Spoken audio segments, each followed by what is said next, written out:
What is going on, everybody? So this is Thick Teddy. It is my first YouTube video on my little solo account here, and the reasoning for it is Ant inspired me to send out some more lessons via video for you guys. So first thing first, I want to say it's been an awesome week so far, but I got some stuff to talk about that have come up in trading, and I think that it will benefit everyone involved, and so hopefully you guys take something from this video. So what I'm going to be talking about in this video is the setups happening around key levels and how to play them when it's kind of below, above, dancing around a key level, because that can be really kind of an area where you need to walk on eggshells around. If it's flagging below a key level, you need to make a decision as in, is this flag worthy? Or if it's flagging below or above a key level, flagging, and then if it breaks below, what are you going to do? So I kind of want to make a short video, just talk about that kind of stuff, my thoughts on it, and then I will close it up and we'll make this quick. So the first thing I want to say is these are the key levels that I have mapped out. They're from, when is this, February 28th it bounced there, February 28th, and then it bounced here again March 1st, which was yesterday. At open today, it kind of bounced there, again at some point today, about, when is that, an hour after open. So that's the key level I have here. This key level is from, back at this area, and then also kind of in this area, and then this key level is from this triple top area right here. So those are my key levels that I'm going to be working with today. And the main thing that I want to talk about is this head and shoulders right here. It's a really interesting kind of setup, and the reason that I think it failed is because this key level, as you guys see me use my key levels, I don't use them as a direct, resistance support. So if you're looking at this key level, what I want to kind of shift your guys' mindset to, let me delete it. What I want to shift your guys' mindset to is more of a zone, like a demand supply zone, essentially. But I still like using key levels.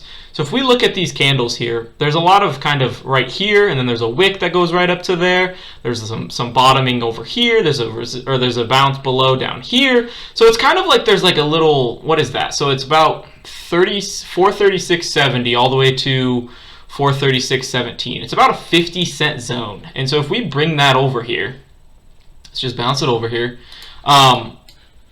It's still in that zone. That's what I think the supply and demand that Ant preaches about is really, really important when you're looking at setups intraday like this.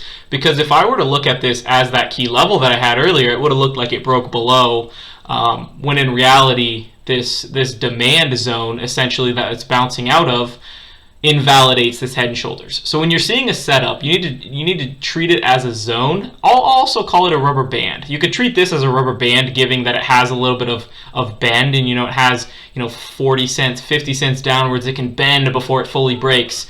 But I think the zone is a really great way to think about it, rather than having these really strong black lines here. So I'm going to erase all of the black lines, and I'm going to put in zones, because I think that they're really, really important.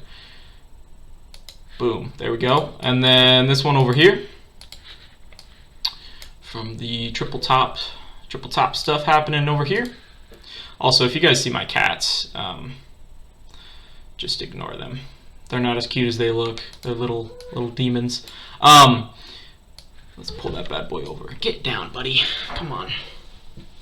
Yeah, so now that we have our zones in place, let's talk a little bit deeper about this. So this head and shoulders right here, the thing that I really wanted to talk about, which I have another one I want to talk about, the head and shoulders here.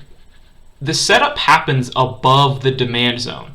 So, it breaks above the demand zone, comes back into it, breaks above, and then into this supply zone at the moment, and then breaks down below and goes back into the demand zone. So what do we need to see during this head and shoulders is that we would need to see a break below the demand zone, and then a retest of the demand zone. So essentially, if we wanted to play this head and shoulders, we would need it to actually start to play out before we wanted to jump in, which in reality, if you look at these candles, they look really good to the downside right here.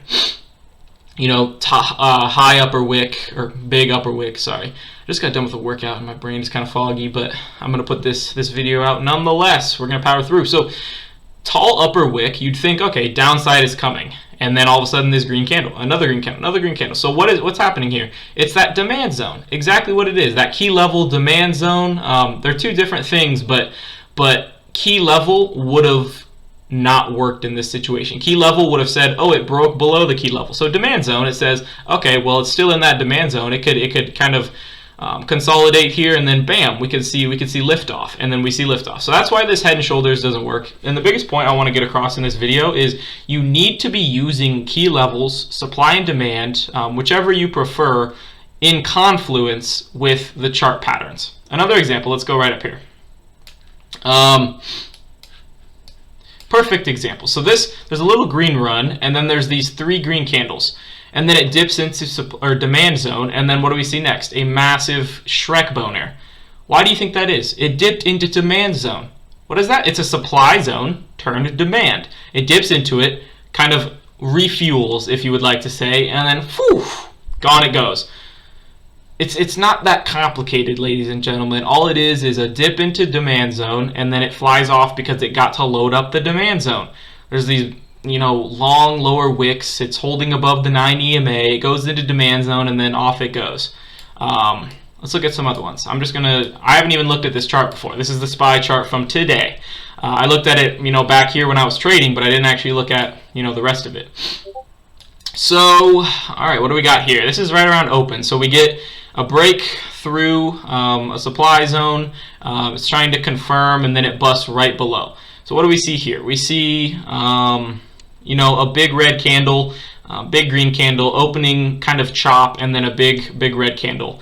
And the reason that I think we see this big red candle here is because it didn't really confirm over the old supply zone, now demand zone. Also, if you haven't seen any of Ant's threads about it, demand zone is essentially a support zone.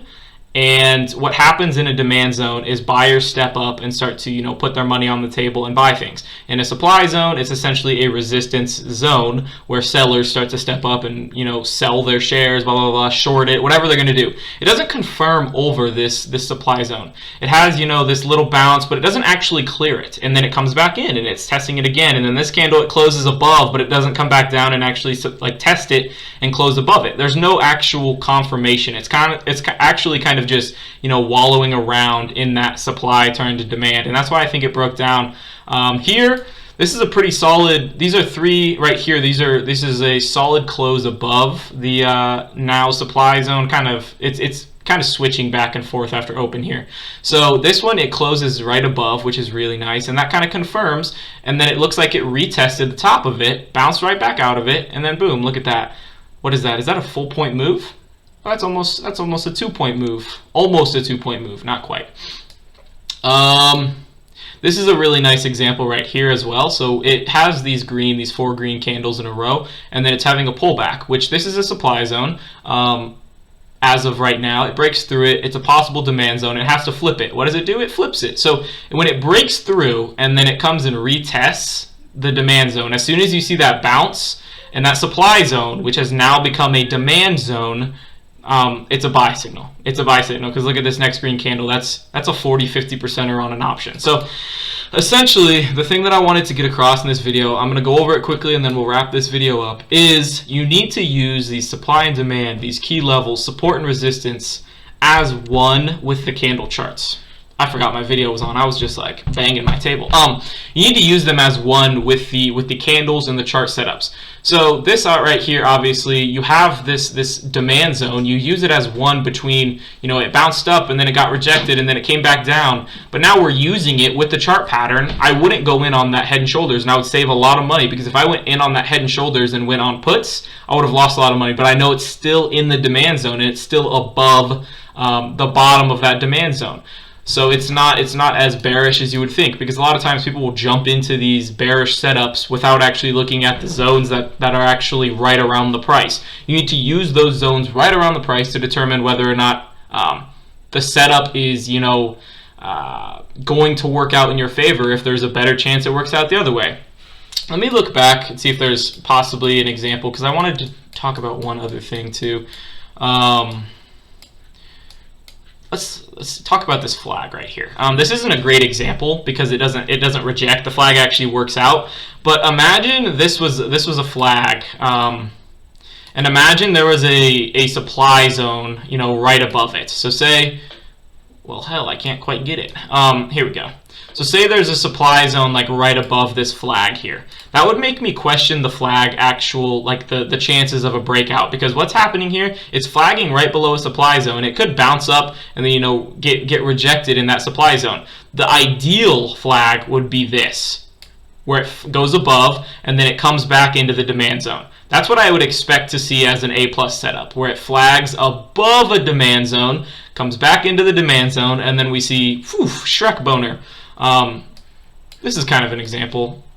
Let's see here. So this would be an example of, you know, a flag occurring when there's a supply zone right above. Somewhere in the past here, there might have been, you know, some sort of resistance at this level, but regardless, there's a flag happening, it fails to break above, and then it rejects. Why? Because there's a supply zone above. I don't actually know if this chart, that's why it rejected. I don't know, but I'm just saying, if it's flagging and there's a supply zone above, you need to think twice about it. If it's flagging and there's a supply or a demand zone below, then that's an A+ setup, and I would say, booyah, go for it.